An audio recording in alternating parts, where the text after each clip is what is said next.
السلام علیکم ناظرین، میں ہوں نعیم خان، اپنے ڈیجیٹل پلیٹ فارم پر آپ کو خوش آمدید کہتا ہوں۔ امید ہے کہ آپ خیریت سے ہوں گے اور اللہ آپ کو خیریت سے ہی رکھے۔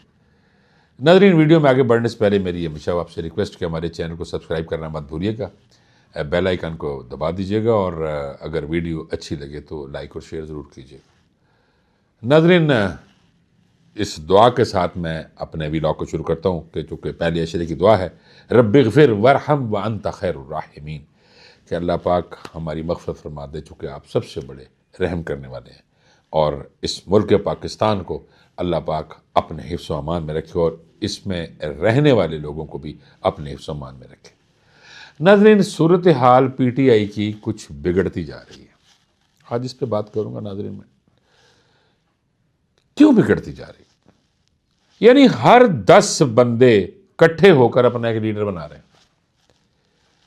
10 یا 15 کٹھے ہوئے، انہوں نے اپنا ایک لیڈر بنایا کہ یہ ہمارا جی ایک گروپ ہے۔ اس طرح بہت سارے گروپس بن چکے ہیں جو اپنا اپنا لیڈر لے کے بیٹھے ہیں، اور ہر لیڈر کی اپنی مانگ ہے، ہر لیڈر کا اپنا طریقہ کار ہے، ہر لیڈر کیا چاہتا ہے وہ اس کی مرضی پہ منحصر ہے۔ اسی پر علیمہ خان کو بولنا پڑ گیا۔ علیمہ خان، نورین نیازی اور عظمیٰ نیازی آج بیٹھی تھیں، اور علیمہ خان صاحبہ نے یہ کہا کہ عمران خان کی صحت تو ایجنڈا ہے ہی نہیں، کسی مینڈیٹ پہ نہیں آ رہا، ہر کوئی وہی اپنی 1.5 اینٹ کی مسجد بنا کر بیٹھا ہوا ہے۔ عمران خان کی صحت سے کسی کا کوئی تعلق واسطہ نہیں۔ عمران خان بارہا یہ میسج بھجوا چکے ہیں کہ تمام وکلاء عدالت میں جا کے بیٹھ جائیں اور کیسز کو کنٹیسٹ کریں، لڑیں کیسز۔ لیکن کہاں؟ انہوں نے کہا کہ حامد خان، علی بخاری، لطیف کھوسا، بیرسٹر علی ظفر، بیرسٹر گوہر، یہ سارے کہاں ہیں؟ اگر نہیں کچھ کر سکتے تو سائڈ پہ ہو جائیں، پنجابی جی کہتے ہیں پاسے ہو جاؤ، سائڈ تے لگو بھائی، کیوں نہیں کرتے؟ ناظرین، ویسے آج ذرا تفصیلاً بات کروں گا میں آپ سے، اور غور سے ذرا اس کو آپ بھی سمجھدار ہیں کہ واقعی اتنے سارے بندے موجود ہوں، اتنے بیرسٹر، اتنے بڑے نام، کچھ نہیں کر سک رہے۔ قانون تو ہے نا، قانون کے ساتھ چلنا ہوتا ہے۔ کیا ان کو قانون نہیں پتہ؟ ڈیلنگ ٹیکٹس جو یوز ہو رہے ہیں کہ جی لمبی تاریخیں پڑ رہی ہیں، کیا یہ کہتے نہیں کہ وہ وکیل صاحب ذرا ایت کی تاریخ لمبی لے لینا، وکیل صاحب ذرا ایت کی ذرا کام ٹورو، ذرا چھتی تاریخ لاؤ، مل جاتی۔ تو یہاں کیا پرابلم ہے؟ اتنے بڑے نام، اتنے قانون دان کچھ نہیں کر رہے۔ علیمہ خان صحیح پیٹ رہی ہیں، پھر وہ یہ کہہ رہی ہیں کہ ٹھیک ہے میرے سائڈ پہ ہو جائیں، پھر ہم کہیں کسی اور کے ساتھ کوئی بات کریں تاکہ سلسلہ شروع ہو۔ ادھر محمد علی درانی صاحب نے بھی ایک مہربانی فرما دی ہے، لب کشائی کی ہے، کبھی کبھی لب کشائی کرتے ہیں، ماشاءاللہ بہت اچھے دوست ہیں، بہت اچھے انسان ہیں، بہت اچھے سیاستدان ہیں، اور ان کے ساتھ ان کے بڑے اچھے تعلقات ہیں۔ محمد علی درانی صاحب فرماتے ہیں کہ وہ کام جو علی امین گنڈا پور سے نہ ہو سکے، یعنی جس سے توقع رکھی گئی تھی کہ یہ کریں گے، وہ نہ کر سکے، وہ سہیل افریدی صاحب کر رہے ہیں، اور آج کل تو ان کے تعلقات اتنے اچھے ہو گئے ہیں اسٹیبلشمنٹ کے ساتھ کہ اب تو کوئی پرابلم بھی نہیں رہا۔ انہوں نے مزید کہا کہ زرداری اور نواز شریف کی جو بیک ڈور ڈپلومیسی ہے پی ٹی آئی کے ساتھ، وہ چل رہی ہے، اور ان کی آپس میں مفاہمت کی بات تقریباً قریب آ چکی ہوئی ہے، اور اسٹیبلشمنٹ بھی نیوٹرل ہو گئی ہے۔ یعنی محمد علی درانی صاحب یہ کہہ رہے ہیں، اور ایویں نہیں کہہ رہے، وہ کہنے نے کدی بولدا ہے تے صحیح بولدا ہے، صحیح بولے کہ اب اسٹیبلشمنٹ کو بھی کوئی اعتراض نہیں ہے کہ اگر یہ دونوں مل کے یعنی پیپلز پارٹی اور مسلم لیگ نون، یہ اگر مل کے مفاہمت کا کوئی دروازہ نکال سکتی ہیں پی ٹی آئی کے ساتھ، تو کسی کو کوئی اعتراض نہیں ہونا چاہیے۔ لیکن محمد علی درانی صاحب کہہ رہے ہیں کہ یہ آپس میں آلریڈی ہو چکا ہوا ہے، اور یہ بہتر ہے، ملک کے لیے بہتر ہے۔ ناظرین، اب 4 یا 5 یا 15 یا 20 یا 50 یا 100 بندوں کی خاطر 25 کروڑ عوام کو تو نہیں نا جو اس کی بلی چڑھائی جا سکتی۔ عوام حیثیت رکھتی ہے، اس میں غریب بھی ہے، درمیانہ طبقہ بھی ہے، امیر بھی ہے، ایلیٹ بھی ہے۔ ہیں تو عوام پاکستان کی نا، اگر جائیدادیں ہیں تو پاکستان کی زمین کے اوپر ہیں، ان کی کوئی حیثیت ہے۔ تو اگر 100 200 50 500 بندے مل کے 25 کروڑ کی جو قسمت لکھنا شروع کر دیں تو یہ نامناسب ہے۔ اگر 25 کروڑ سے پیار ہے تو پھر واقعی مفاہمت کے ساتھ ملک کو چلانا چاہیے۔ محمد علی درانی صاحب نے ایک اور بھی بڑی خوبصورت بات کی کہ نواز شریف صاحب کے دل میں محمود خان اچکزئی کی بہت محبت ہے۔ کیوں؟ کیونکہ عمران خان صاحب کی حکومت نواز شریف صاحب کے کہنے پہ محمود اچکزئی نے گرائی تھی، اور آج حالت یہ ہے اور صورتحال یہ ہے کہ محمود اچکزئی صاحب آج پی ٹی آئی کے ہر دل عزیز لیڈر ہیں اور لیڈر آف دی اپوزیشن بھی ہیں، اور سیاست بھی بہت اچھی کر رہے ہیں اس وقت، بہت ہی اچھی سیاست چل رہی ہے۔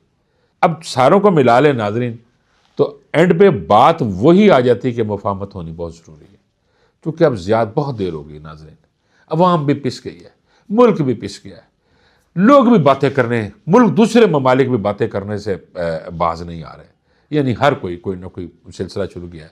اب اس ملک کی اور اس قوم کی بھی تو کوئی حیثیت، کوئی عزت ہے، اب مفاہمت ہونی چاہیے تاکہ ملک و قوم ترقی کی طرف چلے۔ ناظرین، جاوید چودھری صاحب کا بھی ایک تجزیہ ہے، وہ کامران شاہد کے شو میں تشریف فرما تھے اور انہوں نے وہاں پر کہا کہ جو کام گنڈا پور صاحب نہیں کر سکے وہ سہیل افریدی صاحب نے بہترین طریقے سے پرفارم کیے ہیں اسٹیبلشمنٹ کے، اور سہیل افریدی صاحب کے بہت اچھے اور گہرے روابط ہو گئے ہیں۔ کور کمانڈر آفس ہو یا کور کمانڈر ہاؤس ہو یا سی ایم ہاؤس ہو، ملاقاتیں ڈی جی ایس آئی سے ہوں، جناب سہیل افریدی صاحب بڑے کمفرٹ زون میں رہ کر ان سے ملاقات کر رہے ہیں، وزیر اعظم سے بھی ملاقاتیں اور محسن نقوی سے بھی مسلسل رابطے میں ہیں۔ مطلب یہ ہوا کہ کوئی نہ کوئی تو ہے نا جس کی ابھی بتایا نہیں جا رہا، لیکن بات تو کھل کے نا، پنجابی کہتے ہیں گل کھل گئی ہے، تو گل کھل گئی ابھی وہ کمفرٹ زون میں چل گئے۔ پھر آتا ہوں میں علیمہ خان کی طرف کہ علیمہ خان صحیح کہتی تھی نا کہ کسی کو عمران خان کے ساتھ کوئی تعلق نہیں ہے، اس کی صحت کے ساتھ تعلق نہیں، ہر کسی کی اپنی اپنی پریورٹیز ہیں، تو وہ اپنی پریورٹی دیکھ رہے ہیں۔